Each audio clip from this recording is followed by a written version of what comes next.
Okay बच्चों, today we are going to start new chapter, that is the Newton's laws of motion, and it is a very important chapter for the physics, है ना। मैं सिर्फ mechanics नहीं बोल रहा हूँ, है ना, पूरी इंटायर फिजिक्स में ही ये बहुत ज़्यादा यूजफुल है। One of the very important chapter Newton's laws of motion, क्योंकि ये सभी बेसिक चैप्टर्स में काउंट होते हैं। एक तरह से आपको जनरल फिजिक्स समझ लो, इसके बिना फिजिक्स चलता नहीं। जैसे आप बेसिक मैथ्स पढ़ते हैं, उसके बाद वेक्टर पढ़ते हैं, यूनिट डायमेंशन पढ़ते हैं और काइनेमेटिक्स पढ़ते हैं, वैसे ये भी एक चैप्टर बहुत ही इंपॉर्टेंट चैप्टर, ये बेस में आता है। आपका बेस स्ट्रांग होगा यदि आपको Newton's laws of motion clear है।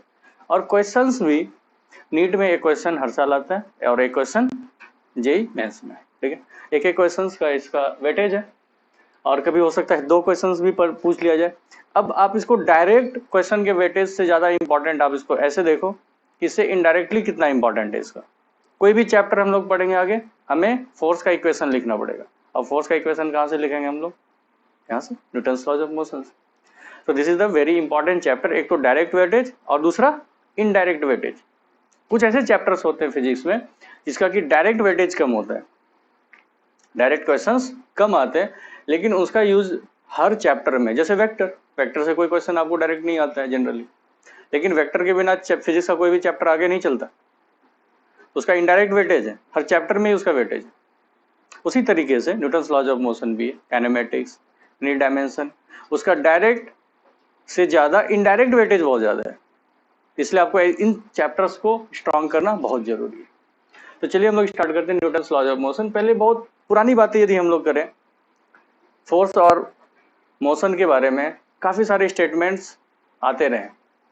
यदि हम लोग बहुत पहले चले जाएं, बिफोर क्राइस्ट, तो पहले एरिस्टोटल एक फिलोसोफर थे, एरिस्टोटल। हालांकि उसका स्टेटमेंट फॉल्स हो गया बाद में। उन्होंने कहा कि यदि कोई ऑब्जेक्ट कांस्टेंट मोशन कर रहा है ना, कांस्टेंट वेलोसिटी से चल रहा है, ठीक है, उसको कांस्टेंट वेलोसिटी से चलाते रहने के लिए हमें उस पर क्या लगाना पड़ेगा? फोर्स लगाना पड़ेगा, है ना। यदि कोई पार्टिकल मोशन में है तो मुझे फोर्स लगा के रखना पड़ेगा उसको, यदि मोशन में कंटिन्यू रखना है। ऐसा कोई जरूरी नहीं है।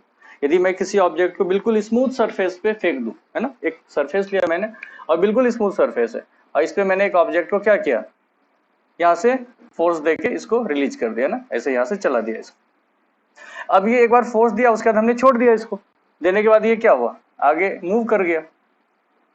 और ये सरफेस कैसा है? बिल्कुल स्मूथ है, इसकी एनर्जी का कोई लॉस नहीं होगा और ये मूव करता ही रहेगा। फर्दर मुझे मूव करने के लिए फोर्स लगाने की जरूरत नहीं है, एक बार लगा दिया, चल रहा है तो चलता रहेगा, ठीक है। तो एरिस्टोटल का ये स्टेटमेंट बाद में क्या हो गया? फॉल्स हुआ। कब फॉल्स होगा? जब गैलीलियो आए, न्यूटन्स आए, तब ये फॉल्स हुआ। एरिस्टोटल का एक और स्टेटमेंट था कि जो हैवियर मास है वो जल्दी नीचे गिरेगा और फास्ट नीचे गिरेगा। ऐसा होता नहीं है, आपने ऐसा काइनेमेटिक्स में पढ़ा। मास का कोई यूजेस नहीं है, चाहे वो हैवियर बॉडी हो या फिर लाइटर हो, दोनों सेम टाइम लेते हैं नीचे आने में और सेम वेलोसिटी से नीचे आके क्या करते हैं? हिट करते हैं। तो वो भी स्टेटमेंट उसका क्या हुआ? फॉल्स हो गया। तो जो स्टेटमेंट फॉल्स हो गए हैं उसकी ज़्यादा चर्चा हम लोग नहीं करते हैं। हम लोग चर्चा करेंगे अब यहाँ पे न्यूटन्स फर्स्ट लॉ से एक्चुअली स्टार्ट करेंगे। तो लिखिए पहला, Newton's first law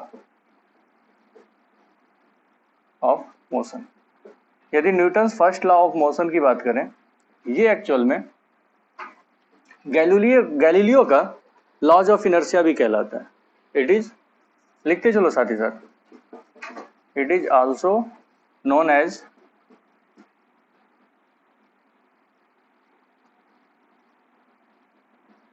Galileo's law of inertia. ये गैलीलियो के लॉ ऑफ इनर्शिया भी कहलाता है, ठीक है। अब ये स्टेटमेंट क्या था फर्स्ट लॉ ऑफ मोशन का?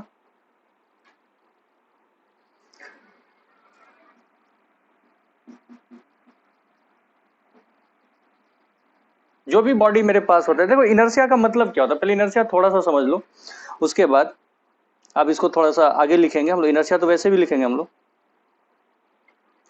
ये इनर्शिया होता है कि किसी ऑब्जेक्ट की प्रॉपर्टी होती है अपने स्टेट को रेसिस्ट करने में। स्टेट क्या होता है? कोई ऑब्जेक्ट रेस्ट में तो क्या बोलेंगे, स्टेट ऑफ रेस्ट, मतलब स्टेट की मतलब रेस्ट की अवस्था में हो। यदि कोई ऑब्जेक्ट कांस्टेंट वेलोसिटी से मूव कर रहा है तो क्या बोलेंगे, यूनिफॉर्म मोशन कर रहा है, body is in uniform motion, that is the state of motion. किसी एक पार्टिकुलर डायरेक्शन में कोई ऑब्जेक्ट जा रहा है तो उसका क्या है, इनर्शिया ऑफ डायरेक्शन, एक पार्टिकुलर डायरेक्शन में मूव कर रहा है। तो स्टेट ऑफ रेस्ट भी हो सकता है, स्टेट ऑफ मोशन भी हो सकता है ना, गोइंग विद कांस्टेंट वेलोसिटी है ना, कांस्टेंट मोशन। तो जो भी बॉडी है उसका जो भी स्टेट होगा वो अपने आप को मेंटेन रखना चाहेगा, until unless there is no external unbalanced force act on it। ये बहुत जरूरी का अनबैलेंस फोर्स लगना चाहिए ना, यहाँ पे लिखेंगे every body continue to be in its state of rest or state of motion, मतलब uniform motion,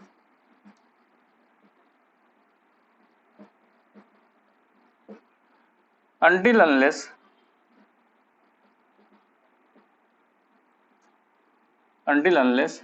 no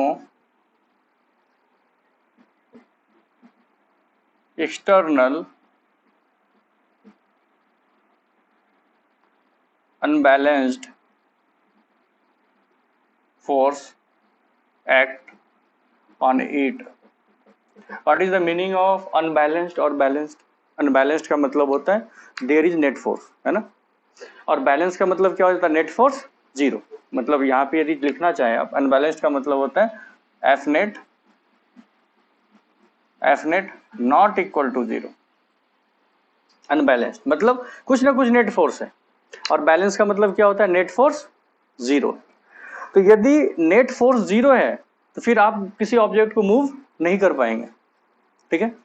net force यदि जीरो है तो किसी ऑब्जेक्ट को आप मूव नहीं कर पाएंगे। जैसे यहाँ पे मैं बनाता हूँ आपको, देखो एक ऑब्जेक्ट हमने लिया, यहाँ पे देखो एम मास का ऑब्जेक्ट है, किसी सरफेस पे रखा हुआ है, आपने इधर भी एक फोर्स लगाया, सेम मैग्नीट्यूड का आपने इधर भी एक फोर्स लगा दिया, इक्वल एंड अपोजिट फोर्स लगा दिया, और ये इनिशियली क्या था, रेस्ट में था। क्या यहाँ पे देख के आप बोल सकते हो कि एफ नेट क्या है, जीरो है। यहाँ पे मैं बोलूंगा क्या है सर, एफ नेट क्या है, जीरो है, नेट फोर्स क्या है, जीरो। तो ये कैसा फोर्स है, बैलेंस्ड फोर्स है, अनबैलेंस्ड नहीं है, बैलेंस कंडीशन में, इक्विलिब्रियम है। ये कैसा है, इक्विलिब्रियम है। तो इसको हम लोग क्या बोलते हैं, नेट फोर्स जीरो तो क्या हो जाता है, इक्विलिब्रियम, और ये किस में है, रेस्ट। रेस्ट मतलब स्टैटिक। तो ये कंडीशन क्या है, स्टैटिक इक्विलिब्रियम। दूसरा कंडीशन आ जाओ,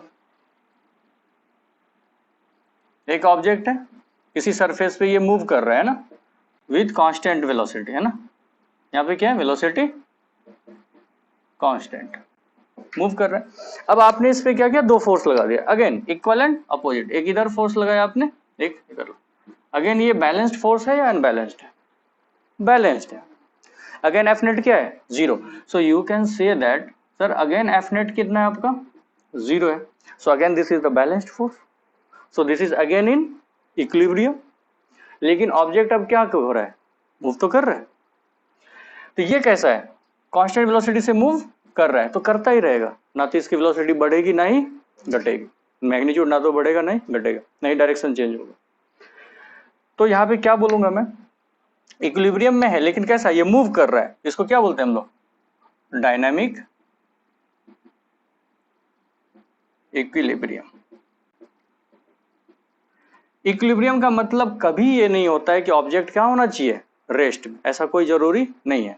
what is the meaning of equilibrium, net force zero. जहां भी नेट फोर्स जीरो होगा ऑब्जेक्ट क्या होगा, इक्विलिब्रियम में होगा। अब इक्विलिब्रियम दो तरह के हो सकते हैं, यदि ऑब्जेक्ट रेस्ट में तो इक्विलिब्रियम कैसा, स्टैटिक इक्विलिब्रियम। यदि ऑब्जेक्ट मोशन में है तो इक्विलिब्रियम कैसा, dynamic equilibrium. F net zero equilibrium, motion में है एफ नेट जीरो और रेस्ट में है F net zero as well as particle in rest, तो क्या हो जाएगा, इक्विलिब्रियम कैसा, static. F net zero equilibrium, object किसमें, मोशन, तो इक्विलिब्रियम कैसा, डायनामिक। यहां तक जल्दी नोट करो, जल्दी, है ना।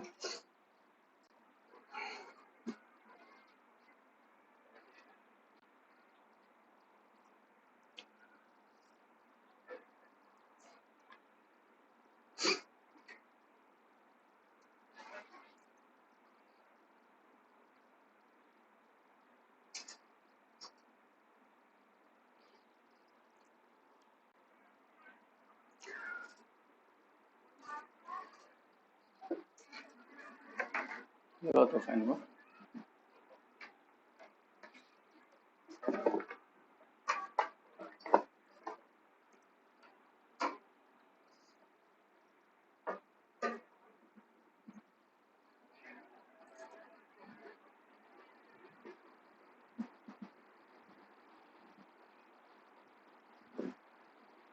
ठीक है, यहां तक क्लियर है? क्या कंक्लूजन निकाला आपने?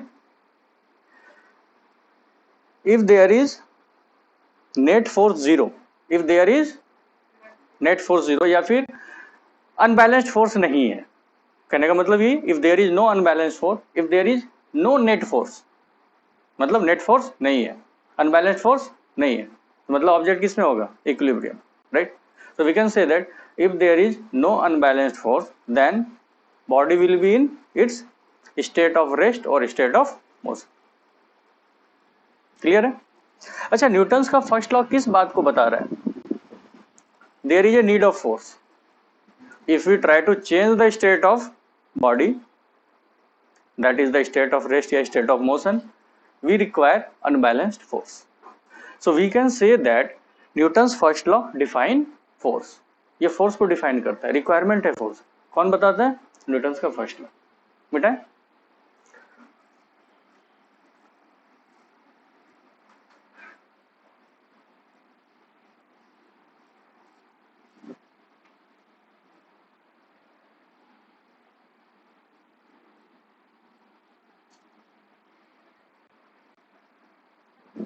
तो हम लोग लिख सकते हैं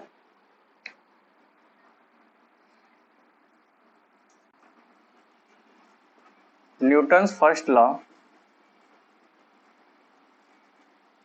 define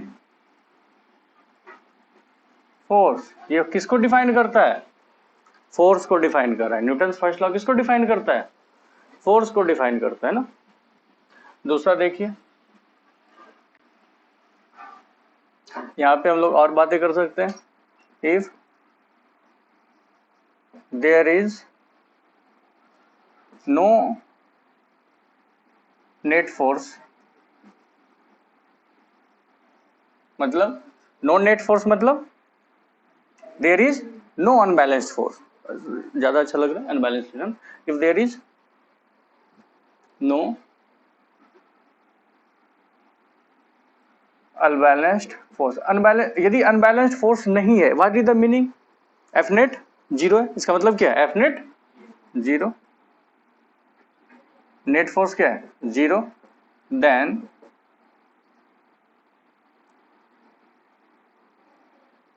body will remain its state of rest और मोशन। यदि रेस्ट में है तो स्टैटिक इक्विलिब्रियम, मोशन में है तो डायनामिक इक्विलिब्रियम। ठीक है, अब हम लोग यहाँ पे आ जाएंगे। हमने यहाँ पे ये कहा कि न्यूटन्स का फर्स्ट लॉ किस बात को डिफाइन करता है? फोर्स को। तो अब हम लोग यहाँ पे फोर्स को डिफाइन करते हैं। तो चलिए फोर्स को डिफाइन कीजिए। आपको क्या समझ में आ रहा है कि फोर्स क्या करेगा? फोर्स एक ऐसा पुश या पुल है, किसी ऑब्जेक्ट पे धक्का लगाना या खींचना, कुछ ऐसा होता है फोर्स से, जिससे हम लोग क्या कर सकते हैं?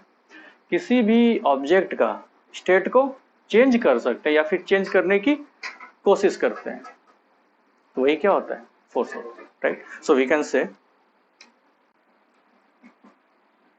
इट इज ए पुश या फिर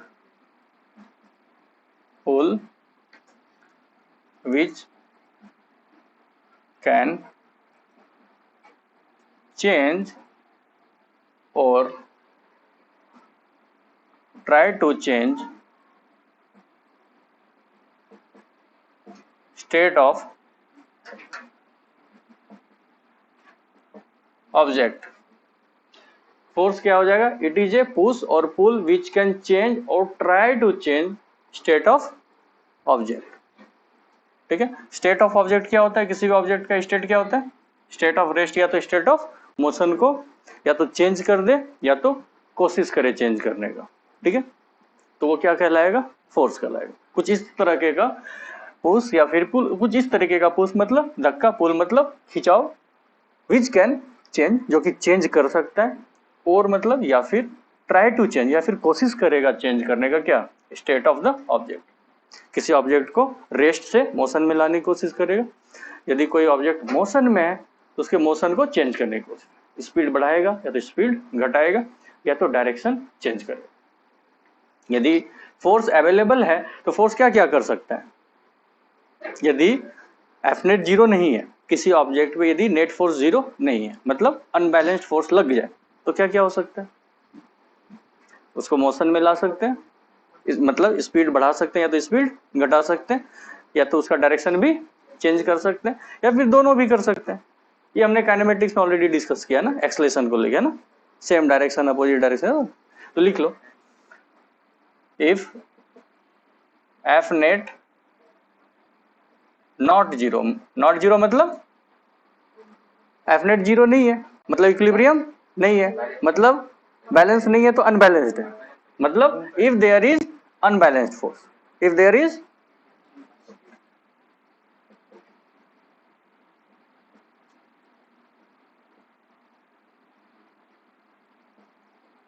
अब यदि फोर्स अनबैलेंस्ड है तो वो क्या करेगा, बहुत सारी चीजें हो सकती है, पॉसिबिलिटी है।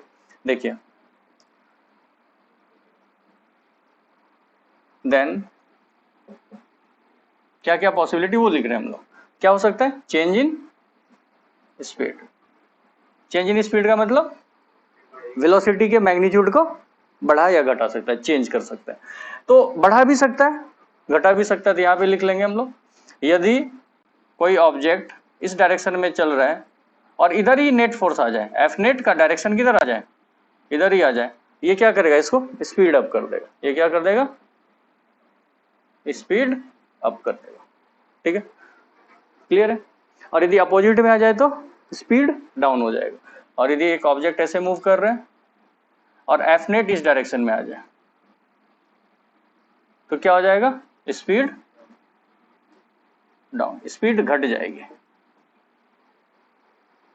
दूसरा क्या हो सकता है, डायरेक्शन चेंज हो सकता है ना। डायरेक्शन चेंजेज, डायरेक्शन कब चेंज होता है, जब वेलोसिटी या फिर मोशन का डायरेक्शन और फोर्स का डायरेक्शन क्या हो जाए, परपेंडिकुलर।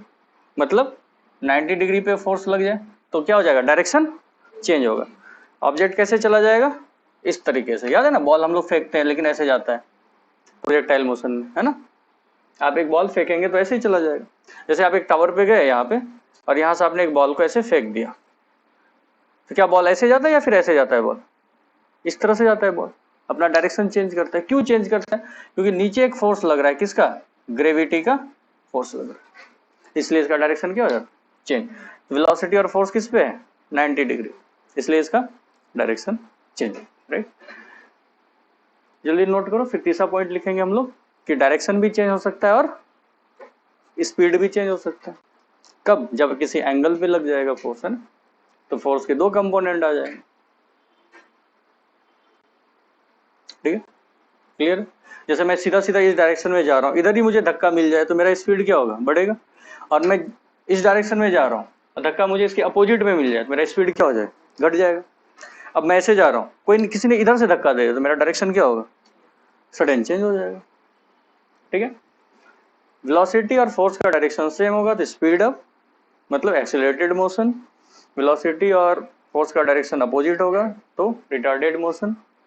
और यदि 90 डिग्री पे हो गया फोर्स और वेलोसिटी तो क्या होगा, वेलोसिटी का मैग्नीट्यूड तो नहीं चेंज होगा लेकिन, है ना, इस डायरेक्शन का वेलोसिटी का मैग्नीट्यूड चेंज नहीं होगा जिस डायरेक्शन में है, लेकिन इस डायरेक्शन में उसका क्या होगा, बेंड हो जाएगा ना, टर्न हो जाएगा।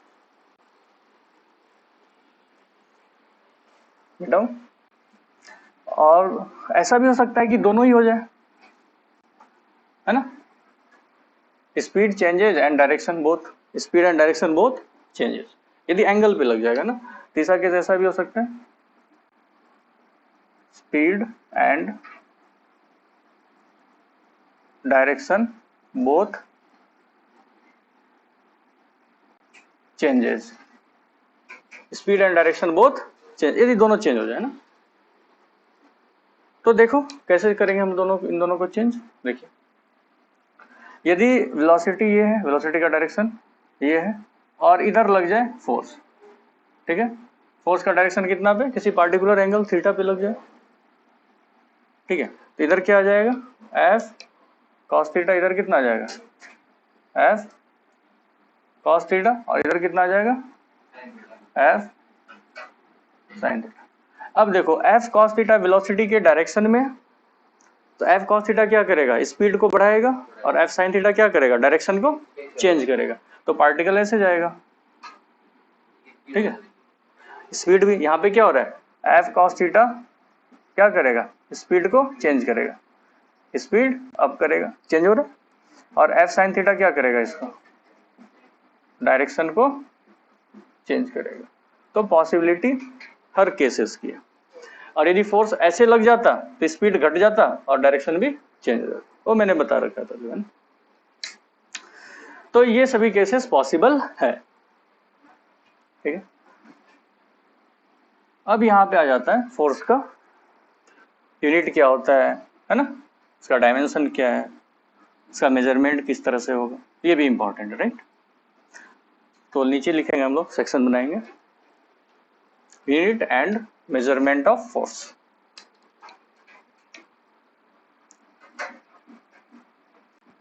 Unit and measurement of force, force का यूनिट क्या होगा और उसको मेजर करने का क्या क्या उसके कन्वर्जन फैक्टर्स होंगे। तो यूनिट के दो सिस्टम होंगे, एक सिस्टम क्या होगा, एमकेएस सिस्टम, एमकेएस सिस्टम, और दूसरा क्या होता है, सीजीएस सिस्टम। तो एमकेएस सिस्टम का क्या, मीटर किलोग्राम सेकेंड, मतलब लेंथ को किस में लेंगे, मीटर, मास को किस में लेंगे, किलोग्राम, और टाइम को किस में लेंगे, सेकेंड। क्या बात कर रहे तुम लोग। सीजीएस सिस्टम क्या आएगा, सेंटीमीटर, लेंथ सेंटीमीटर, मास किस में, ग्राम, और टाइम किस में, सेकेंड। ये दो डिफरेंट सिस्टम है। इसी सिस्टम को हम लोग क्या बोलते हैं, SI system, system of international unit, MKS को ही फॉलो करते हैं, ठीक है। चलिए अब यदि आपको यहाँ पे यूनिट वगैरह निकालना है, आपको एक बेसिक फॉर्मूला ध्यान में रखिए, F equal to mass into acceleration. मुझे किसका यूनिट निकालना है, फोर्स का, तो वो किन दो क्वांटिटी का मल्टीप्लीकेशन है, मास और एक्सेलरेशन का। मास के लिए क्या आ जाएगा, केजी, एक्सेलरेशन का क्या, मीटर पर सेकेंड स्क्वायर। तो यहाँ पे यूनिट क्या आ जाएगा, KG metre per second square, ठीक है। ऐसे भी लिखते हैं हम लोग, KG metre second to the power minus 2। CGS में क्या आ जाएगा, यही केजी की जगह क्या आ जाएगा, ग्राम, मीटर की जगह क्या आ जाएगा, सेंटीमीटर, ग्राम सेंटीमीटर पर सेकेंड स्क्वायर, ठीक है, ग्राम सेंटीमीटर पर सेकेंड स्क्वायर। अब यहां पे ऐसे भी लिख सकते, ग्राम सेंटीमीटर पर second. KG metre per second square को हम लोग क्या बोलते हैं, न्यूटन, क्योंकि फोर्स का एक यूनिट क्या होता है, न्यूटन। इसको कैसे डिनोट करते हैं, कैपिटल एन से, ठीक है। ग्राम सेंटीमीटर पर सेकेंड स्क्वायर को हम लोग क्या बोलते हैं, डाइन, ठीक है। इसका कोई नोटेशन नहीं है, डीवाई यानी पूरा लिखना पड़ता, डायन मत पढ़ना, है ना, डायन अलग होता है ना, लेडी घोस्ट होती है डायन, राइट। तो ये डाइन है, नॉट द डायन, ठीक है, डाइन, डाइन पढ़ेंगे आप, प्रोनाउंसिएशन थोड़ा सही रखिएगा। बात देखिए, 1 न्यूटन फोर्स क्या होता है, what is the meaning of 1 Newton force, what is the meaning of 1 Newton force. देखिए 1 न्यूटन फोर्स का मीनिंग है 1 KG into 1 metre per second square. 1 KG object को कितना एक्सेलरेशन आपने दिया, 1 मीटर पर सेकेंड स्क्वायर का एक्सेलरेशन दिया, तो आपको कितना फोर्स लगाना पड़ा, 1 न्यूटन। देखो ना, 1 KG metre per second square कितना, 1 न्यूटन के बराबर, ठीक है। चलो अब यदि थोड़ा सा कन्वर्जन फैक्टर देखते हैं, 1 न्यूटन कितने डाइन के बराबर, कितने डाइन, 10 टू द पावर 5, क्योंकि न्यूटन किस में है, किलोग्राम मीटर सेकेंड, और डाइन किस में है, ग्राम सेंटीमीटर सेकेंड, तो सेकेंड सेकेंड तो सेम है। किलोग्राम से ग्राम जाओ कितने, 1000, एक पे कितना 3 जीरो, मीटर से किसमें सेंटीमीटर, कितने जीरो, 2 जीरो, तो टोटल कितने 5 जीरो, तो 1 न्यूटन कितना हो जाएगा 10⁵ डाइन।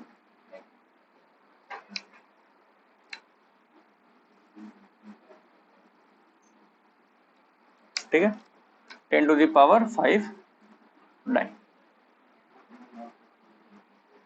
आ गया।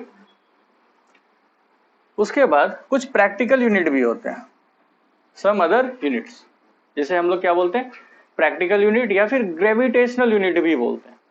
ठीक है, सम अदर यूनिट या फिर प्रैक्टिकल यूनिट भी बोल सकते हैं, या फिर इसी को हम लोग ग्रेविटेशनल यूनिट भी बोलते हैं ना। अब ये हमारे यूजफुल में रहता है, हमारे यूज में आता है, कहीं कहीं आपको आ जाएगा, ये ध्यान रखिएगा। इंपॉर्टेंट आपको ये है एमकेएस सिस्टम और आपका सीजीएस, सबसे ज्यादा तो आपको ये एमकेएस यूज होगा। न्यूटन में सबसे ज्यादा गेम चलेगा ना, केजी मीटर पर second square, that is the Newton, सबसे ज्यादा न्यूटन न्यूटन। हमने 10 न्यूटन फोर्स लगाया, 5 न्यूटन लगाया, 2.5 लगाया, 9.8 लगाया, ऐसा कुछ चलता रहे। बात आता है कुछ ग्रेविटेशनल यूनिट आते हैं, कहीं कहीं यूज आ जाता है, जो प्रैक्टिकल यूनिट है। ये इंटरनेशनल यूनिट नहीं है, ध्यान रखना है, इंटरनेशनल यूनिट आपका ये है बस, बाकी सभी डिफरेंट सिस्टम में। यहाँ पे लिखेंगे हम लोग 1 kg वेट, WT जो लिखा है उसका मतलब क्या है, वेट, 1 kg वेट। वेट मतलब क्या होता है, यहाँ पे लिखता हूं,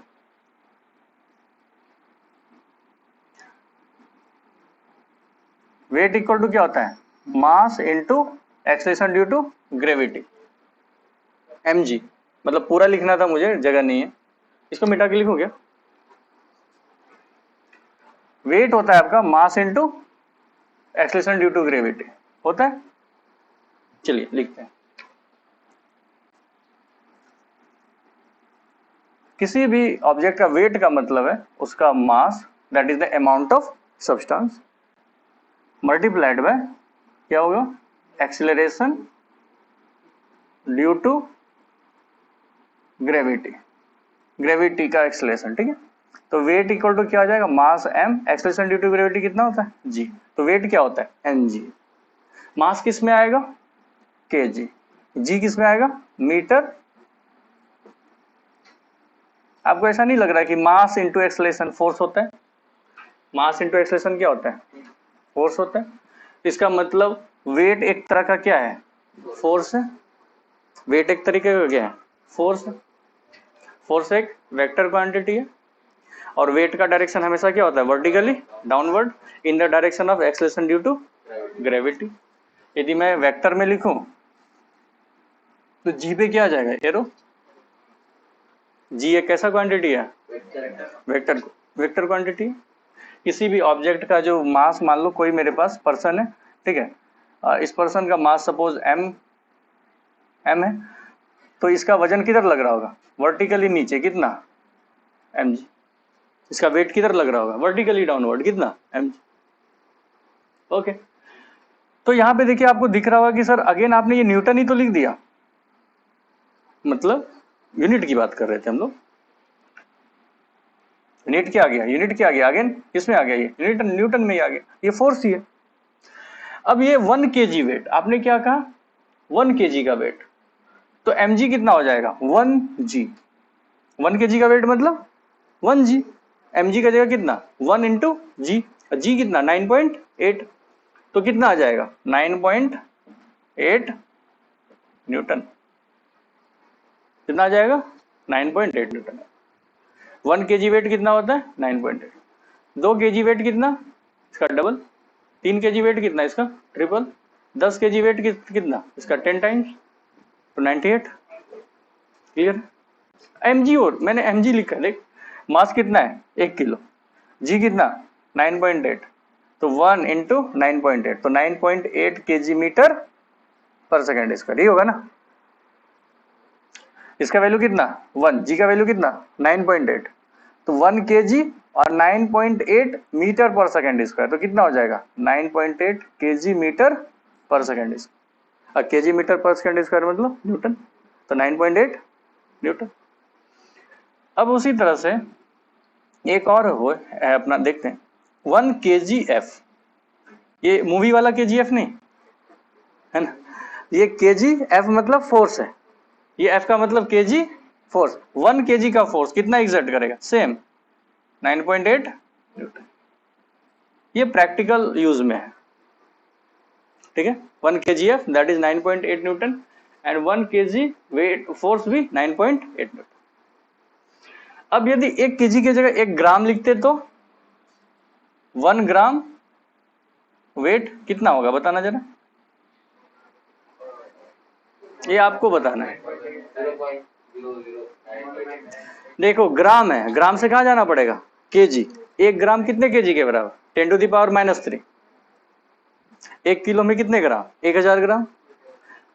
1 ग्राम में कितने किलो, 1/1000, 1/1000, ऊपर जाएगा 10 का पावर -3। बेसिक कन्वर्जन आता तो है, नहीं लिखेंगे यार, आना चाहिए। अब इतना भी लिखे तो फिर बेकार ही है, चलो जगह है लिख लेते, कुछ बेकार चीजें भी करनी चाहिए ना। 1 kg कितना, 1000 ग्राम, ठीक है। तो 1 ग्राम कितना, ये इधर आ जाएगा, तो 1 ग्राम कितना, इसका 1/1000 kg, तो ये कितना आ जाएगा, ऊपर जाके 10 का पावर -3, क्योंकि नीचे कितना है 10 का पावर +3 है, तो 1 ग्राम कितना आया, 10 टू द पावर -3 kg। इसका मतलब यहाँ कितना kg रखा हुआ है, 10 का पावर -3, और 1 kg कितना 9.8 न्यूटन, तो 10 टू द पावर -3 kg कितना 9.8 into 10 to the power -3 newton. इसको डाइन में ले, डाइन में कितना आएगा, न्यूटन से कहाँ चले जाए डाइन, तो डाइन में कितना आएगा 9.8 into 10 to the power -3 into 10 to the power 5 होगा, क्योंकि 1 न्यूटन कितना dyne, 10 to the power 5 dyne, तो ये कितना आ जाएगा 10 का पावर 2, 9.8 इंटू 10 का पावर 2, तो फाइनली कितना आ जाएगा 980 डाइन। तो 1 ग्राम वेट क्या आ जाएगा 980 डाइन, और 1 ग्राम फोर्स भी कितना आ जाएगा 980 डाइन। ये याद रखिए, इतना कन्वर्जन निकालने की जरूरत नहीं। मैंने आपको कन्वर्जन बताया कि निकाला कैसे मैंने, वैसे याद रखें आप, याद नहीं रहे तो कन्वर्जन बताया निकालते कैसे, ठीक है। आप ग्राम से कहाँ पे जाइए, वेट केजी में जाइए, 10 टू द पावर -3 का मल्टीप्लीकेशन लगाएं, न्यूटन में आएगा, न्यूटन से डाइन में जाइए, न्यूटन से डाइन में जाने के लिए 10 टू द पावर 5 का मल्टीप्लीकेशन करें, पहुंचे। उसी तरह से 1 ग्राम फोर्स भी कितना आएगा 980 डाइन, ठीक है। डायन मत बोल देना, ठीक है, रात को पकड़ेगी तेरे को।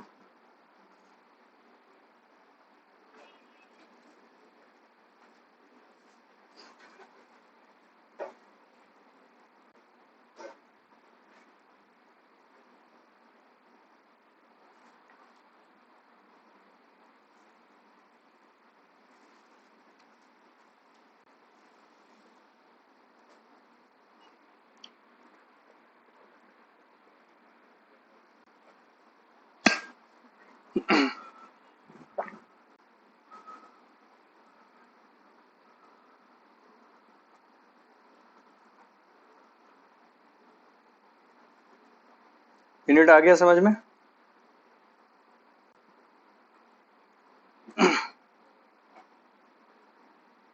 डायमेंशन लिख सकते हैं, डायमेंशंस लिखने तो सिखाया ना तुमको, मिटा दो इसको, मतलब ऊपर ऊपर थोड़ा सा मिटा दो, थोड़ा सा मिटाओ ऊपर,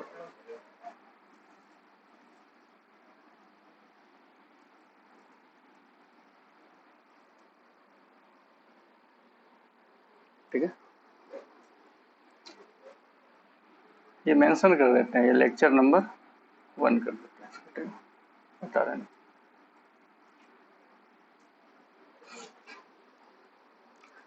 चलो देखो, डायमेंशंस यदि निकालना है तो निकालिए। डायमेंशंस कैसे लेंगे?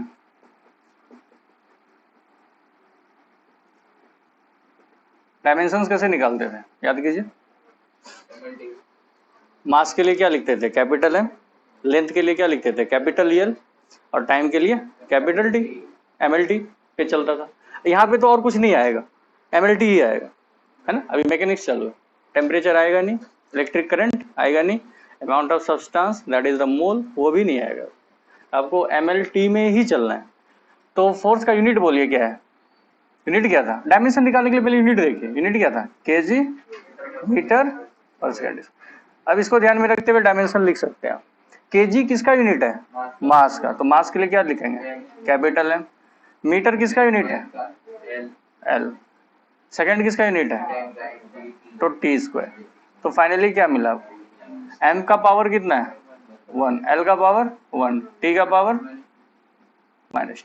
तो यहां से हम लोग लिखेंगे फोर्स का डायमेंशन। डायमेंशन ऑफ फोर्स क्या आएगा?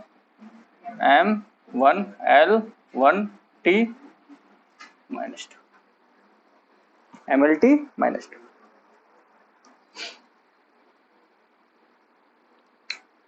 ठीक है।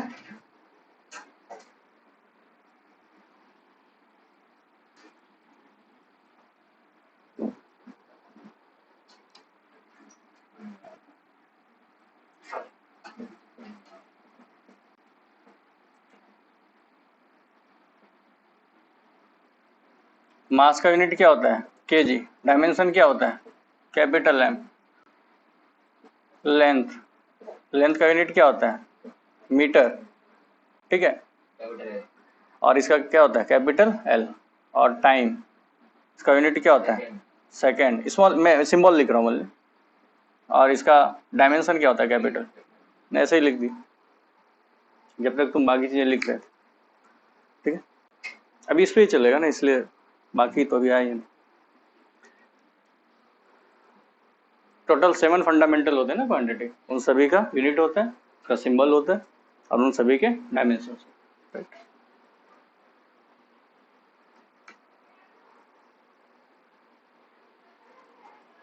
ध्यान रहेगा, ये बेसिक बातें ही हुई अभी। अभी तो हमने न्यूटन फर्स्ट लॉ बस पढ़ा है, और उसका हमने क्या है? फर्स्ट फोर्स को डिफाइन किया है ना। बेटा दे, ये तो पहले भी हो चुका था डायमेंशन निकालना इसका, है ना। तो मैंने आपको कहा भी था कि जितने भी हम लोग फिजिकल क्वांटिटी 1 बाय 1 पढ़ेंगे, हर फिजिकल क्वांटिटी का हम लोग क्या लिखेंगे? यूनिट लिखेंगे, उसका मेजरमेंट कैसे करते हैं वो लिखेंगे, और उसके डायमेंशन लिखेंगे। वो लिख भी रहा हूँ मैं। काइनेमेटिक्स में लिखा था हमने वेलोसिटी का, एक्सेलरेशन का। अभी हमने किसका लिखा? फोर्स का। ऐसे सभी क्वांटिटी आती जाएगी, है ना। अभी हम लोग पढ़ेंगे थोड़े टाइम में मोमेंटम पढ़ेंगे, फिर इम्पल्स पढ़ेंगे। जो भी फिजिकल क्वांटिटी आएगा वो स्केलर है या वेक्टर है, उसका डिफिनेशन क्या है, पहले तो सबसे पहले उसको डिफाइन करेंगे, फिर देखेंगे उसका यूनिट क्या आएगा, डायमेंशन क्या आएगा, मेजर क्या होगा उसका मेजरमेंट, है ना। कोई कन्वर्जन फैक्टर है तो देखेंगे, और साथ ही साथ वो स्केलर है या वेक्टर। ये सारी चीजें हम लोग हर एक फिजिकल क्वांटिटी जब भी आएगा फर्स्ट टाइम ये हमें करना है। बाद में यदि वही क्वांटिटी आ रही है, रिपीट हो रहा है, तो वो तो एज यूजुअल चलता रहेगा। तो फोर्स कैसा क्वांटिटी है? It is a vector quantity. जरूरत है लिखने की? पता है, force is a vector quantity. Okay. और डायरेक्शन ऑफ फोर्स किधर होगा? In the direction of, in the direction of application, जिधर आप लगा रहे हैं, बात करेंगे इस पर और अच्छे तरह से। जनरली आप जब भी लिखते हैं F net equal to mass into acceleration, वो acceleration of centre of mass होता है। We will discuss in later in detail, धीरे धीरे समझ में आने लगे। आप जिधर भी लगा रहे हो फोर्स, वो आपका डायरेक्शन ऑफ फोर्स। ठीक है, आप जिधर भी पुश कर रहे या फिर पुल कर रहे हो, है ना, जिधर भी धक्का लगा रहे या खींच रहे, that is the direction of force. हम लोग बहुत डिटेल में पढ़ने वाले हैं डायरेक्शन ऑफ फोर्स, क्योंकि पूरा ये चैप्टर फोर्स के ही कैलकुलेशन पे है। काइनेमेटिक्स में हम लोग कभी कैलकुलेशन करते थे फोर्स का? कॉज नहीं ढूंढते थे, but Newton's laws of motion क्या बताता है आपको? कॉज ऑफ द मोशन, क्या कारण क्या है मोशन का, और कितना रिक्वायरमेंट है फोर्स का, कितना अमाउंट ऑफ फोर्स का रिक्वायरमेंट, कितना मोमेंटम चेंज होगा, कितना इम्पल्स इम्पार्ट होगा, ये सब हम लोग कैलकुलेट करने वाले with the directions and everything. Right. चलिए, तो अभी हम लोग उतना आगे नहीं जा रहे हैं, बस बेसिक चीजों से 1 बाय 1 हम लोग आगे बढ़ते हैं। उसके बाद अभी जैसे हम लोग बात कर रहे थे इनर्शिया का, तो एक पॉइंट इनर्शिया को भी डिफाइन करते हैं ना कि इनर्शिया क्या है ना, क्या होता है, देखो inertia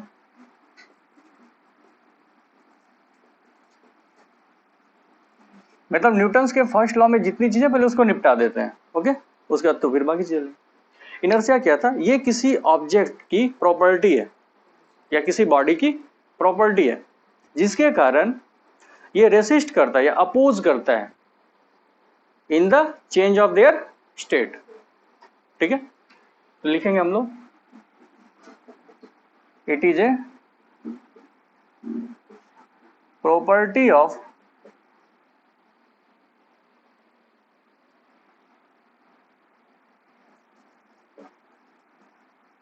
any object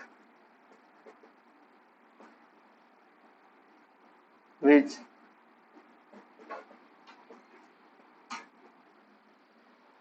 it is a property of any object which opposes its state of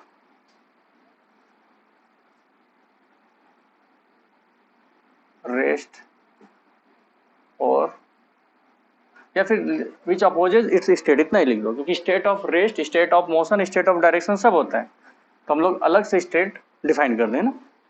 it is the property of any object which opposes it's state. अब स्टेट अलग अलग तरीके के होते हैं, स्टेट ऑफ मोशन होता है, स्टेट ऑफ रेस्ट होता है, स्टेट ऑफ डायरेक्शन होता है, डिफरेंट होता है।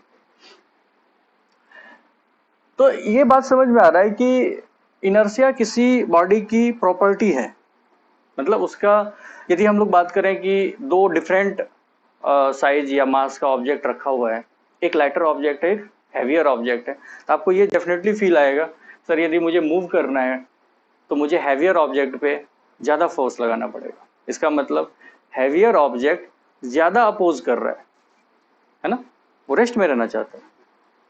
मैं कम फोर्स लगा के उसको मूव नहीं कर सकता, जितना फोर्स लगा के मैं लाइटर ऑब्जेक्ट को मूव कर दूंगा उतना फोर्स लगा के हैवियर को मूव नहीं कर पाऊँ यदि एक रखा हुआ ऑब्जेक्ट है ना, ज़्यादा फोर्स लगाना पड़ेगा। इसका मतलब हैवियर ऑब्जेक्ट ज़्यादा अपोज कर रहा है, ज़्यादा रेसिस्ट कर रहा है। ठीक है, बात आया समझ में? So we can say that, अच्छा एक बात यहाँ पे हम लोग बोल सकते हैं, जैसे मैं यहाँ पे बार बार मेंशन कर रहा था मास के बारे में, ठीक है, कि ज़्यादा मास है तो इनर्शिया ज़्यादा होगा। तो यहाँ पे क्या मास इनर्शिया हो सकता है? क्या मैं ऐसा बोल सकता हूँ कि मास ही इनर्शिया है? नहीं, ऐसा नहीं बोल सकता। लेकिन मास क्या है, एक तरह का क्वांटिटेटिव या फिर न्यूमेरिकल एनालिसिस है for the measurement of inertia. मतलब ज़्यादा मास तो ज़्यादा inertia. So we can say that mass is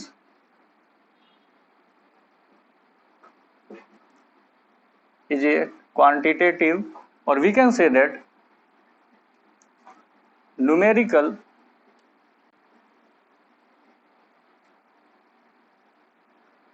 analysis of या फिर numerical measure of inertia. Measure ज़्यादा सुटेबल टर्म है ना, उसके क्वालिटेटिव या फिर न्यूमेरिकल मेजरमेंट को बताता है कि भाई यदि ज़्यादा मास है तो more is the mass, more is the inertia. So we can say that more is the mass, more will be inertia.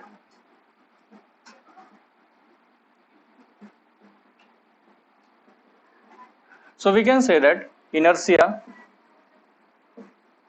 is directly proportional to the mass. More mass, more inertia. या फिर more inertia, that means more mass is there. लेकिन मैं direct ये नहीं बोल सकता हूं mass is a inertia. We cannot say. We cannot say mass is a inertia. तो आप हाईलाइट करके लिख सकते हैं मास इज नॉट इनर्शिया। ठीक है, आप हाईलाइट करके लिख सकते हैं मास इज नॉट इनर्शिया।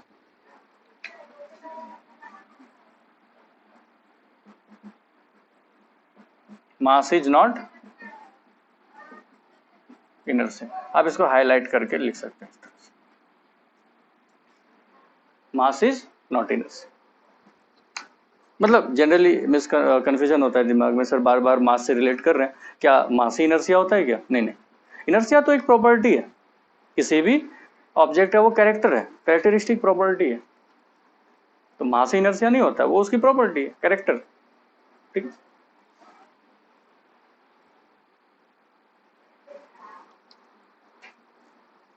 चलिए अब इनर्शिया डिफरेंट तरीके का हो सकता है, inertia of rest, inertia of motion and inertia of direction. ठीक है, मिटा दें इसको, तीनों लेंगे हम लोग one by one.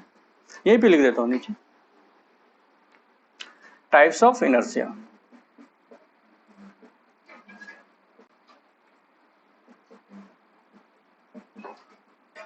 Types of inertia, तीन टाइप आ जाएंगे इसके, inertia of rest, inertia of motion और इनर्शिया ऑफ डायरेक्शन। देखो ये जो तीनों टाइप मैं यहाँ पे डिस्कस करने वाला हूँ, इसको अलग से डिफाइन करने की कोई जरूरत नहीं है, सभी का डिफिनेशन सेम रहता है, लगभग एक जैसा होता है। देखो जैसे हमने लिखा क्या, इनर्शिया ऑफ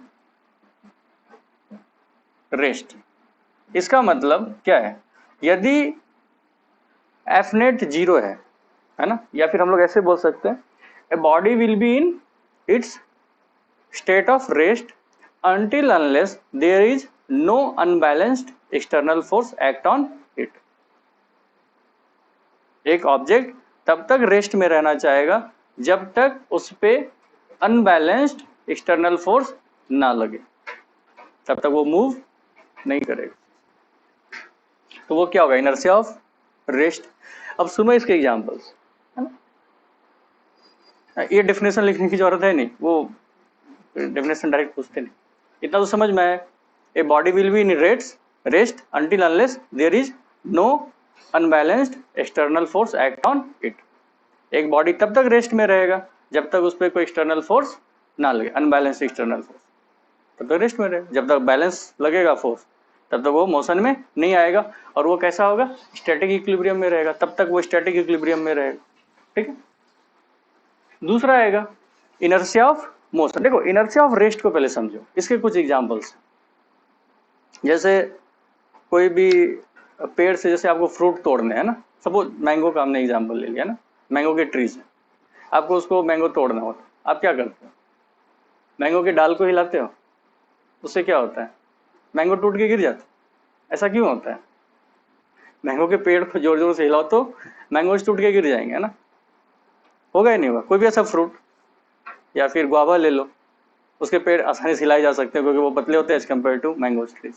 उसके डाल को हिलाओ जोर जोर से तो वो क्या होगा, गिर जाते हैं। क्यों ऐसा होता है, it is because inertia of rest. कैसे, मैंगोज पेड़ में लगे हुए हैं, ठीक है, डाली में, अब वहां पे ब्रांचेज में जो मैंगोज लगे हुए हैं वो रेस्ट में, आपने ट्री को सेक किया, तो ट्री एक कंप्लीट यूनिट है, वो सेक हुआ, उसके डाल ऐसे हिलना स्टार्ट करा, लेकिन मैंगोज जो हैंग था वो तो रेस्ट में था, वो अपने ही पोजीशन पे रहना चाहेगा ना, इधर उधर नहीं जाना चाहिए, रेसिस्ट करेगा ना वो, क्योंकि मास है वो। तो जैसे ही वो अपने पोजीशन को रेसिस्ट करना चाहिए, वो यहीं पे रहना चाहिए, लेकिन डाली तो आगे जा रही है इधर से, उसके जो इसमें लगे हुए हैं उसके ब्रांचेज, वो तो इधर से उधर जाने की कोशिश कर रहे हैं, क्या होगा, वो टूटेगा, जर्क आएगा, फोर्स पड़ेगा, तो क्या होगा, टूट जाएगा, ऐसे टूट जाता। हाँ, रिक्वायर्ड जर्क आना चाहिए, रिक्वायर्ड फोर्स आनी चाहिए, तभी वो टूट के गिरेगा। कई बार आप पैर को हिलाते रहते नहीं गिरता है मैंगो, है ना, डिपेंड करता है आप कितना जोर से उसको सडन जर्क दिया। कई बार देखते होंगे आप आंधी तूफान में पेड़ पूरा इधर से उधर ऐसे हिल रहा होता है, लेकिन तब भी कुछ मैंगोज गिरते नहीं है, तो सडन जर्क नहीं हो रहा होता है ना, पूरी डाली इधर गई फिर इधर आई, तो वो उसके साथ ही जा रहे आ रहे, और अचानक से रेस्ट में था और आपने एक डंडे से उसके डाल को क्या किया, मार दिया, तो अचानक से उसमें क्या आता है, वाइब्रेशन आता है, अचानक से सडन चेंज आता है, सडन मोशन होता है उसके ब्रांचेज में, तो मैंगोज टूट जाते हैं, सडन चेंज करना पड़ता है। और ऐसे पकड़ के ऐसे से हिलाते रहोगे धीरे धीरे तो वो नहीं गिरेगा, आपको सेक करना पड़ेगा सडन उसको, तो गिर जाएगा।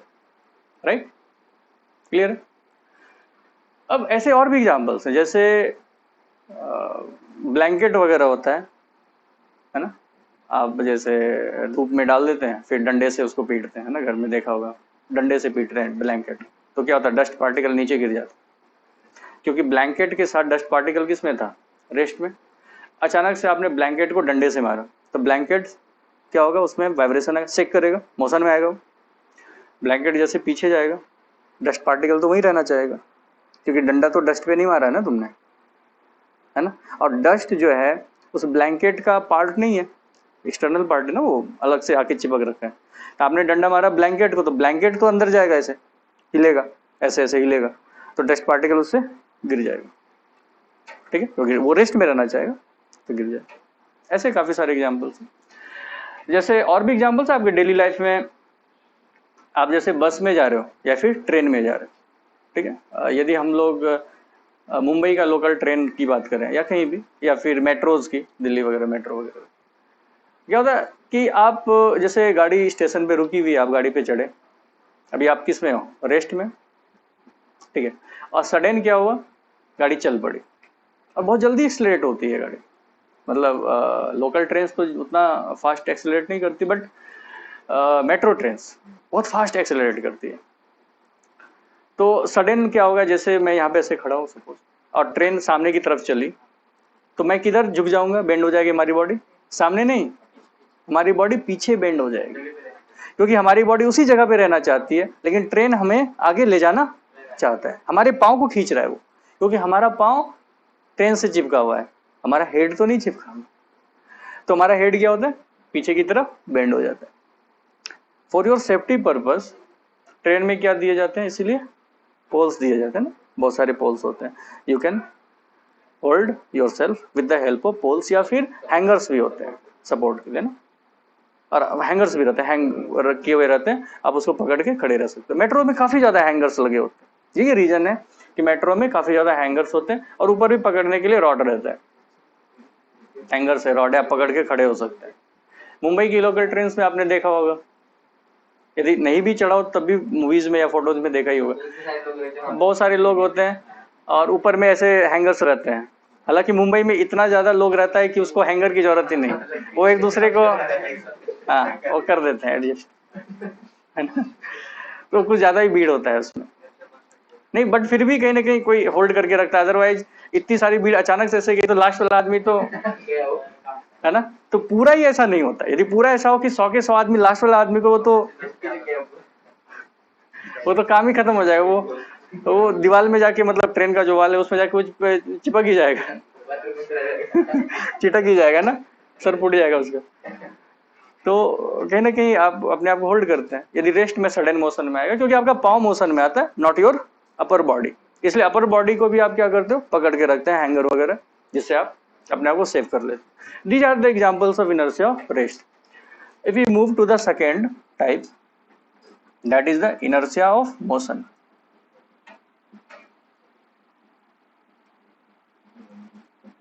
Inertia of motion. If we talk about the inertia of motion, यहाँ पे ऑब्जेक्ट पहले से क्या होगा, मोशन में होगा, जो भी उसकी वेलोसिटी होगी उसे मूव कर रहा होगा, तब तक ना तो उसका डायरेक्शन चेंज होगा, ना ही उसका मैग्नीट्यूड चेंज होगा, है ना। मोशन में हम लोग यहाँ यूनिफॉर्म मोशन की बात कर रहे हैं ना, फिलहाल डायरेक्शन की बात नहीं। Inertia of direction third part आएगा। एक ऑब्जेक्ट एक कंटिन्यूअस अपने एक यूनिफॉर्म मोशन में रहना चाहेगा until unless there is no external force act on it. Uniform motion है तो यूनिफॉर्म मोशन में ही रहेगा जब तक कोई अनबैलेंस्ड फोर्स उस पर ना लग जाए। जैसे एग्जाम्पल के तौर पे देखिए इनर्शिया ऑफ मोशन, जैसे आप पहले से ही, जैसे आप मेट्रो ट्रेन में जा रहे हैं, सपोज अपन मेट्रो ट्रेन पे या मुंबई की लोकल में जा रहे हैं, मोशन में ट्रेन, अचानक से ब्रेक लगा तो क्या होगा, ट्रेन रुकना चाहेगा, ठीक है, अचानक से रुकना चाहिए ट्रेन, तो हमारी बॉडी किधर जा रही थी, आगे, पाँव तो ट्रेन के साथ अटैच है, वो तो रुकना चाहेगा, और हमारी बॉडी तो आगे जाना चाहेगी, किधर झटका लगेगा, सामने की तरफ झुक जाएंगे, जिधर ट्रेन जा रहा था उसी डायरेक्शन में, क्योंकि उसी डायरेक्शन में हमारी बॉडी जाना चाहेगी, बिकॉज इनर्शिया ऑफ मोशन। ऐसे काफी सारे एग्जाम्पल्स होते हैं, ठीक है, इनर्शिया ऑफ मोशन। ओके, जैसे हॉर्स राइडिंग वगैरह का जो होता है, हॉर्स राइडिंग सब में भी यही है, आप जैसे बैठे रहते हो उसमें काफी सारे बेल्ट्स होते हैं, आप उसको पकड़ के बैठना पड़ता है बहुत जोर से। यदि आपने जोर से नहीं पकड़ के बैठा तो सडनली यदि हॉर्स तो आप पीछे चले जाओगे, और यदि दौड़ रही है सडन उन्होंने रुक दिया आपने आगे चलिए। तो these are the few examples of inertia of motion and inertia of rest. ठीक है, कोई भी चीज मोशन में और सडन चेंज आएगा तो उसका क्या होगा, डिस्टरबेंस होगा। ओके, बात करते हैं हम लोग और इनर्शिया ऑफ डायरेक्शन का। ठीक है, अच्छा आपको मैंने एक एग्जांपल्स करवाया था, जैसे ट्रेन पे आप जा रहे हैं और आपका एक फ्रेंड है जो अपर बर्थ पे है, आप लोअर बर्थ पे हो, वही सेम बातें यहाँ भी हो सकती है, सेम चीजें हो सकती है यहाँ भी, हो सकती है डेफिनेटली कि आप खुद से बॉल को जगल कर रहे हो ना, से आप फेंक रहे हो, हाथ में ले रहे हो, फेंक रहे हो, ले रहे हो। यदि ट्रेन या बस कांस्टेंट स्पीड से जा रही है तो आपके हाथ में ही आएगा, है ना, और आपने ऐसे फेंका और ट्रेन एक्सेलरेट कर गई तो आप आगे निकल जाओगे, बॉल पीछे रह जाएगा, है ना।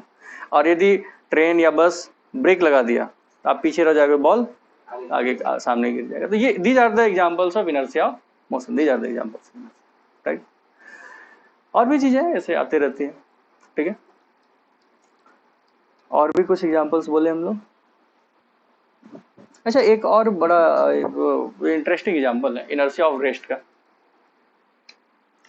आपने कभी ऐसा किया होगा कि जैसे आपने एक ग्लास लिया और इसके ऊपर आपने क्या किया, एक पोस्ट कार्ड डाल दिया ऐसे, या फिर कार्डबोर्ड, इसके ऊपर कॉइन रख दिया, है ना, और उस कार्ड को बहुत सडन खींच लो आप, तो देखना ये कॉइन वहीं रह जाता है, रहता है। कभी देखा है? नहीं देखा है? सडन खींचोगे तो कॉइन वहीं रह जाएगा, धीरे धीरे खींचोगे तो कॉइन इसके साथ साथ आ जाएगा। हाँ, ऐसा होगा तो, हाँ ग्लास में गिर जाएगा। नहीं, हवा में कैसे, पानी के ऊपर कॉइन तो नहीं रह सकता। These are the few examples of inertia। अच्छा, ये ऐसा क्यों होता है, हम लोग तो आगे भी पढ़ेंगे। और सडन हम लोग क्यों खींच पाते हैं, क्योंकि देखो ये दोनों सरफेस कैसे है, फ्रिक्शन है, तो आपको जोर से फोर्स लगाना पड़ता है। बहुत धीरे धीरे खींचेंगे तो फिर वो कॉइन्स जो है ना उस पेपर के साथ आगे आता जाएगा ना, आपको सडन चेंज करना पड़ेगा, बहुत जोर से खींचना पड़ेगा, झटके से, तब ऐसा होगा, अदरवाइज नहीं होगा।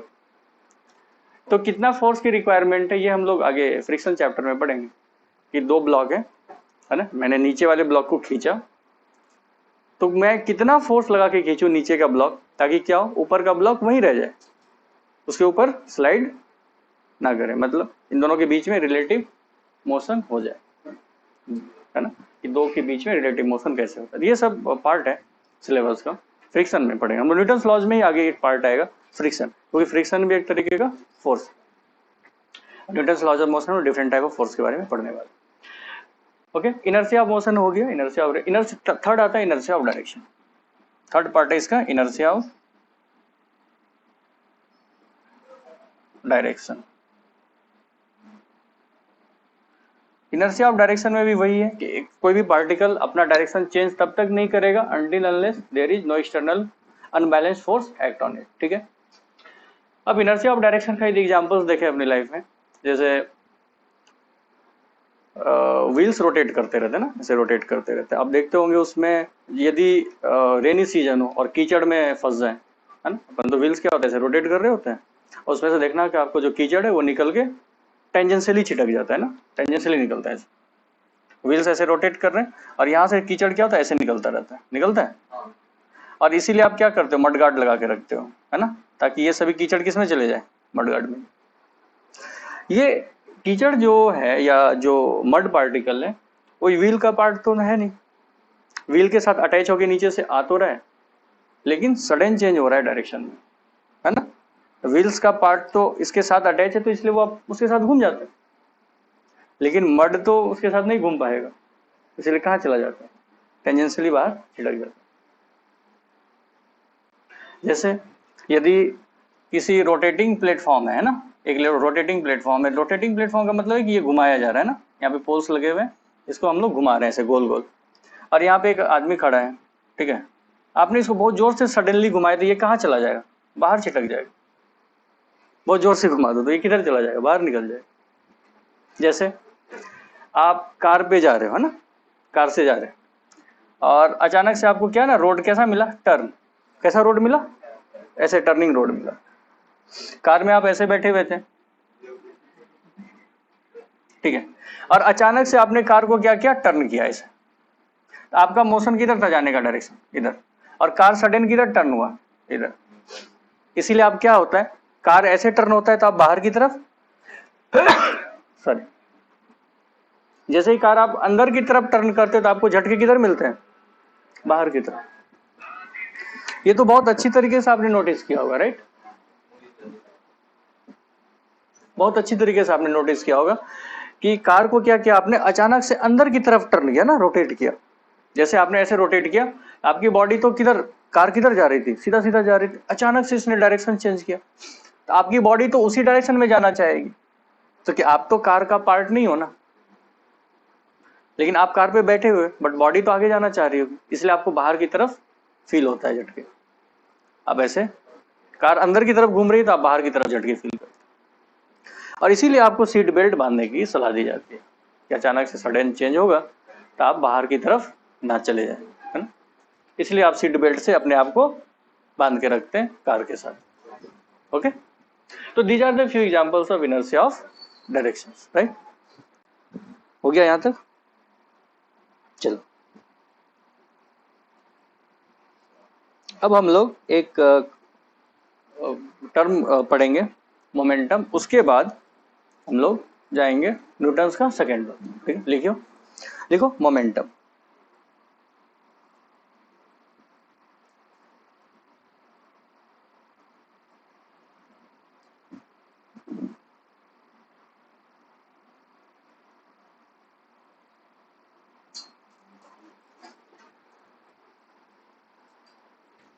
मिटाओ इसको,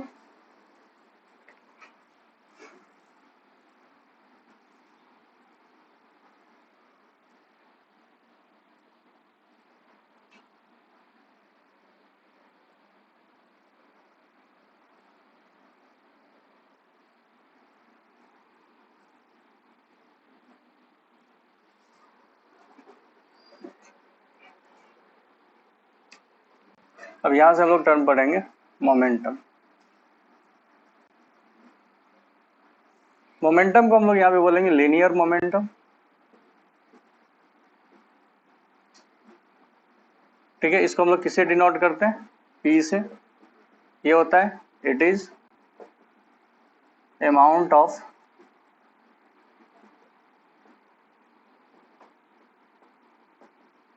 मोशन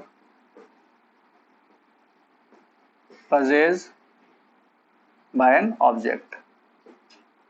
कोई भी ऑब्जेक्ट मूव कर रहा है तो उसमें कितना अमाउंट ऑफ मोशन है, ये कौन बताता है, मोमेंटम। हम लोग यहाँ पे लिख सकते हैं it is product of mass and velocity. ये मास और वेलोसिटी का प्रोडक्ट है।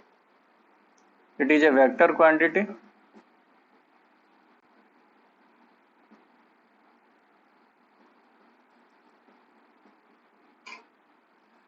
and it can be written as P equal to mass into velocity। इसका डायरेक्शन आएगा आपको in the direction of instantaneous velocity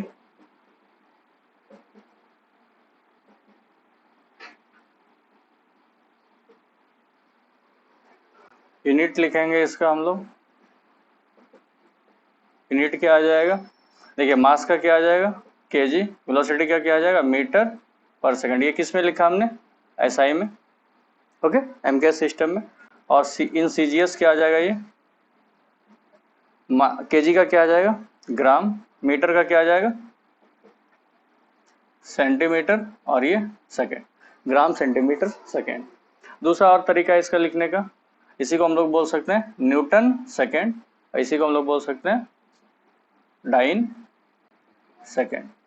कैसे न्यूटन सेकंड बोला हमने, इसको मैं आपको डिफाइन कर देता हूँ। देखो न्यूटन सेकंड यहाँ पे लिखते हैं, न्यूटन सेकंड कैसे बोल सकते हैं, न्यूटन सेकंड चलिए लिखते हैं। न्यूटन का क्या है केजी मीटर पर सेकंड स्क्वायर, और यहाँ पे क्या है सेकेंड।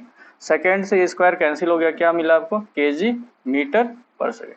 आप वहीं पे पहुंच गए, KG metre per second. So we can say that कि केजी मीटर पर सेकेंड को मैं क्या लिख सकता हूँ, न्यूटन सेकेंड। तो मोमेंटम क्या होता है वो मैंने आपको डिफाइन कर दिया, it is amount of motion possessed by an object. और ये कैसे निकालते हैं, it is a product of mass and velocity equal to mass into velocity. Mass scalar quantity, velocity vector quantity, so it is a vector quantity. Direction क्या होगा, in the direction of instantaneous velocity. Unit लिख दिया मैंने आपको, different system, SI system में और CGS system में। और एक तरीका और ही लिखने का, न्यूटन सेकेंड, दूसरा डाइन सेकेंड। अब बात आती है डायमेंशन की, तो डायमेंशन क्या हो जाएगा, डायमेंशंस निकालिए इसका। देखिए यूनिट क्या है आपका, KG metre per second. KG मतलब मास, मीटर मतलब लेंथ, सेकेंड मतलब टाइम। तो इसका डायमेंशन क्या आ जाएगा, m1l1t माइनस, ये आपका डायमेंशन आ गया।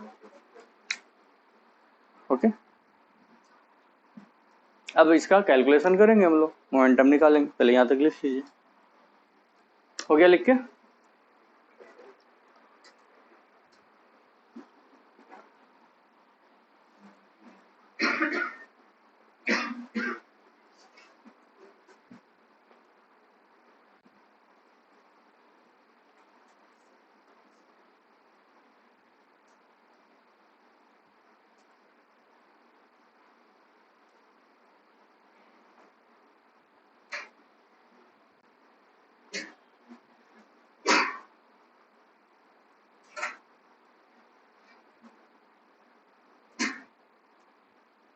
मिटा दें, लिख तो लिया होगा। हाँ बेटा, अब इसका कैलकुलेशन का पार्ट पे आते हैं। कुछ बेसिक क्वेश्चंस लेते हैं।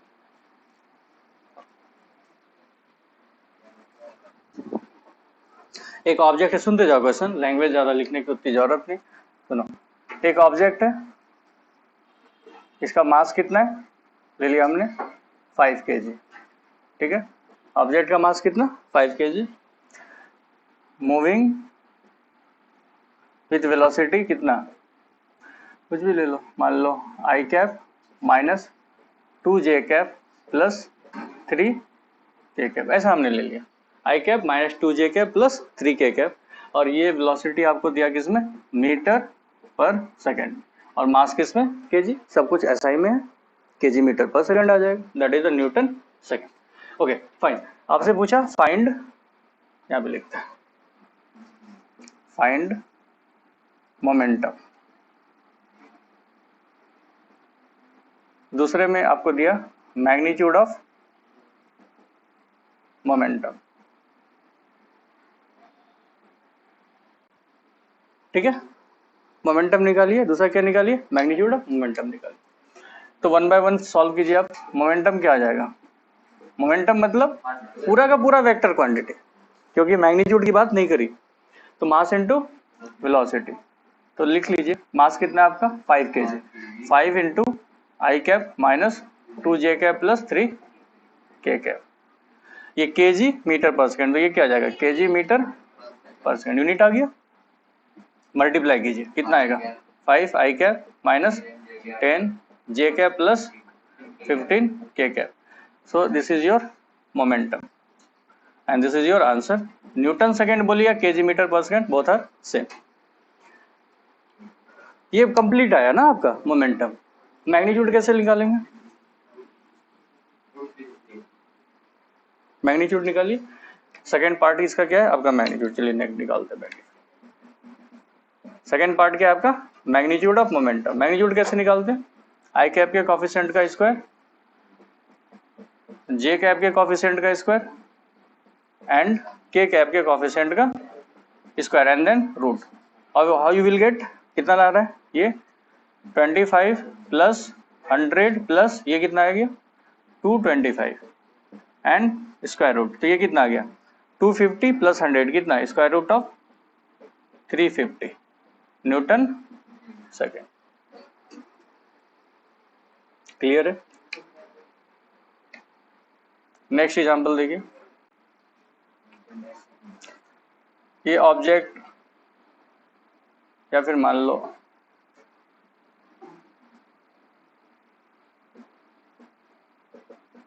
बाइक 1 है और इस पे सवार हैं 2 लोग, जैसे देखते हैं।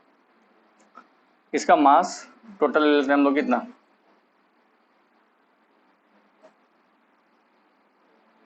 मान लो 200 kg, कितना 200 kg टोटल, मतलब बाइक प्लस उस पे बैठे हुए राइडर जो भी लोग हैं ना, टोटल 200 kg। और मूविंग विद वेलोसिटी कितना 5 मीटर पर सेकंड है ना। और बाइक 2 है जिसका मास कितना है टोटल 300 kg और वेलोसिटी भी हमने क्या रखा है सेम 5 मीटर पर सेकंड। तो आपसे पूछा फाइंड रेशियो ऑफ मोमेंटम, निकाल सकते हैं मोमेंटम का रेशियो, आ जाएगा आसानी से P1 bye P2, P1 bye P2, तो M1 V1 divided by M2 V2। देखो यहाँ से यदि आप देखेंगे momentum directly proportional to the mass भी है और momentum directly proportional to the velocity भी। मास बढ़ेगा मोमेंटम बढ़ेगा, वेलोसिटी बढ़ेगा तो भी मोमेंटम बढ़ेगा, मतलब दोनों का प्रोडक्ट बढ़ेगा तो बढ़ेगा। कोई भी इनवर्स रिलेशन यहाँ पे फिलहाल नहीं है। मास कितना है आपका 200, वेलोसिटी कितना है 5, मास कितना है 300, वेलोसिटी कितना है 5, रेशियो क्या आ गया 2:3। मोर is the mass more is the momentum, right, more is the amount of motion. देखो अब यही बात है, आपके पास 2 बाइक है, एक में 2 लोग सवार है, एक में 3 लोग सवार। ब्रेक लगाया आपने, सेम बाइक है, ब्रेक लगाया आपने, तो कौन गाड़ी पहले रुकेगी, जिसका मास ज्यादा है।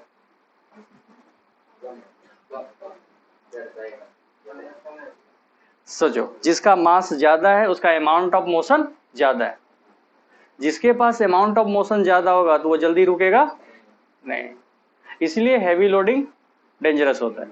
इसलिए आपको गाड़ी पे 3 सवार बिठाना नहीं चाहिए। यदि आप ऐसा करेंगे तो आप स्लो भी जा रहे हैं तो अमाउंट ऑफ मोशन आपके पास ज्यादा है, जब आप ब्रेक मारेंगे तो गाड़ी जल्दी रुकेगी नहीं, ठीक है ओके। ये दोनों सेम गाड़ी समझ लो, same company same brand same गाड़ी सेम न्यू लाए, एक पे 2 लोग एक पे 3 लोग बैठ के सेम वेलोसिटी से जा रहे हो, दोनों ने सेम ब्रेक अप्लाई किया। After applying the same brake कौन जल्दी रुकेगा, जो लाइटर है, मतलब जो हल्का है, कौन बाइक 1, वो जल्दी रुक जाएगा क्योंकि उसके पास अमाउंट ऑफ मोशन क्या है कम है। हम लोग ये डिटेल में आगे निकालने वाले हैं कि वो क्योंकि वहाँ चेंज इन मोमेंटम से कैसे रिलेट करेंगे वो हम लोग देखें, राइट। तो फिलहाल इतना समझ में आ रहा है, इसके पास अमाउंट ऑफ मोशन ज्यादा होगा, इसके पास अमाउंट ऑफ मोशन कम होगा, ठीक है। और जिसके पास अमाउंट ऑफ मोशन कम होगा वो जल्दी रुकेगा, जिसके पास अमाउंट ऑफ मोशन ज्यादा है वो जल्दी नहीं रुकेगा, तो एक्सीडेंट होने का खतरा है, इसलिए ओवरलोडिंग नहीं करनी चाहिए। इसीलिए कभी कभी देखना आप, जैसे हम लोग जनरली बात करते हैं कि सेम स्पीड से एक कार जा रही है और उसी स्पीड से एक ट्रक जा रही है, कौन ज्यादा डेंजरस, ट्रक। क्यों, अमाउंट ऑफ मोशन ज्यादा है क्योंकि उसका मास बहुत ज्यादा है एज कम्पेयर टू कार। दोनों सेम ब्रेक अप्लाई करेंगे तो कौन पहले रुकेगा, कार, ट्रक जल्दी रुकेगी नहीं। जनरली आप सुनते होंगे कि ट्रक वगैरह वाले का ब्रेक नहीं लगता, ऐसे बोलते हैं ना लोग, मतलब उसका ब्रेक उतना सही नहीं रहता, वो ब्रेक मारे भी तो एक आधा एक्सीडेंट ऐसे हो ही जाते हैं, एक आधे लोगों को धक्का मार ही देते हैं। ये जनरली आप देखते हैं ना, जैसे कई बार ट्रक वगैरह या बसेस वगैरह क्या होते हैं, दुकानों में धक्का लगा दिया या किसी के गाड़ी पे धक्का लग गया, ऐसा नहीं कि उन्होंने ब्रेक नहीं लगाया, ब्रेक तो उसने लगाया, लेकिन व्हीकल इतनी हैवी गाड़ी है कि अमाउंट ऑफ मोशन इतना ज्यादा था कि वो रुकते रुकते भी डिस्ट्रक्शन कर गए, है ना, तोड़ फोड़ मचा दी, है ना। हाँ, और लोडिंग भी बहुत ज्यादा, ओवरलोडिंग रहती ट्रक वगैरह में, कैपेसिटी से ज्यादा लोडिंग रहती। इसीलिए कभी भी ओवरलोडिंग डेंजरस है, चाहे वो बाइक हो या कार हो या बस हो या ट्रक हो, क्योंकि कोई भी व्हीकल उसके हिसाब से डिजाइन करी जाती है, मतलब वो कितना ले सकता है लोड, कितना सेफ होगा, है ना, और उसकी स्पीड भी रहती है लिमिट वगैरह, इसलिए हमेशा ओवरलोडिंग डेंजरस होता है। क्योंकि आपने स्पीड लिमिट वही रखा लेकिन आपने तो लोडिंग ज़्यादा कर लिया, आप चला रहे थे 40 के स्पीड पे लेकिन आपने लोड बहुत ले लिया, तो ओवरऑल तो अमाउंट ऑफ मोशन बढ़ गया ना आपका, तो ये कर, ठीक। नेक्स्ट क्वेश्चन देखिए,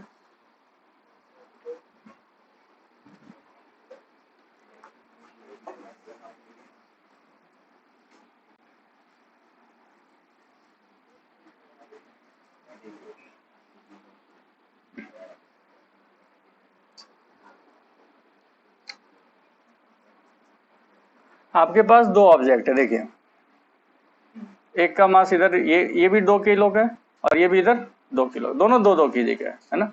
और ये इधर कितना से जा रहा है, मान लो 10 मीटर पर सेकंड, कितना से 10 मीटर, और ये इधर जा रहा है कितने से, दोनों का मास सेम, दोनों की वेलोसिटी सेम। तो अब आपसे कुछ सवाल पूछा जा रहा है यहाँ पे, मैंने आपसे पूछ रहा हूँ सवाल कि बताओ ये दोनों जो ऑब्जेक्ट है ना, ये ऑब्जेक्ट ए है और ये ऑब्जेक्ट बी है। तो आपसे सवाल पूछा मैंने यहाँ पे, क्या दोनों का मोमेंटम सेम है या अलग है? बोथ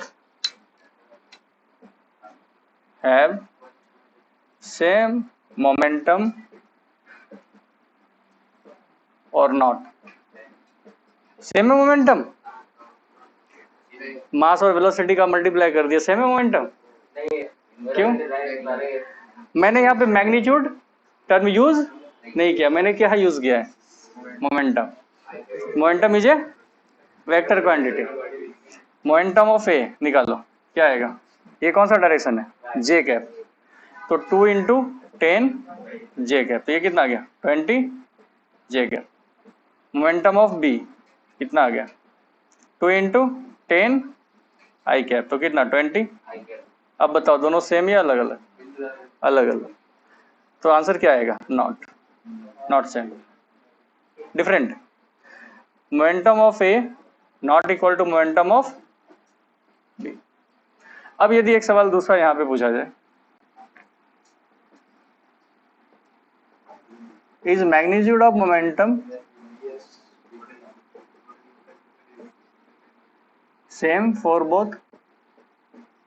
मैग्नीट्यूड ऑफ मोमेंटम में क्या बोलोगे, सेम है मैग्नीट्यूड।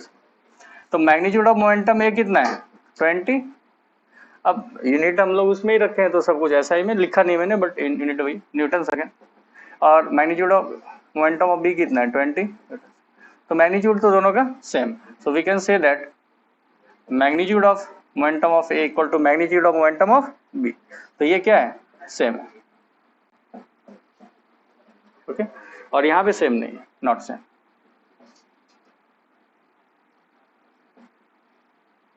यहाँ पे नॉट सेम और वहां पे सेम, ठीक है। तो आपको ये बातें ध्यान रखना है, कहाँ पे आपको मोमेंटम बोल रहे हैं और कहाँ पे आपको मैग्नीट्यूड ऑफ मोमेंटम बोल रहे हैं, ठीक। क्योंकि मोमेंटम एक वेक्टर क्वांटिटी, ध्यान रखिएगा, ओके। नोट करो यहाँ तक जल्दी, आज यहीं तक रखेंगे।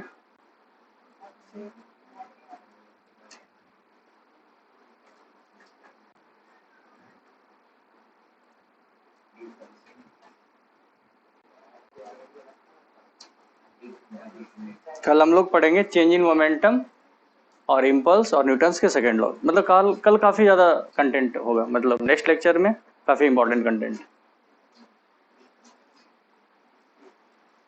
ठीक है।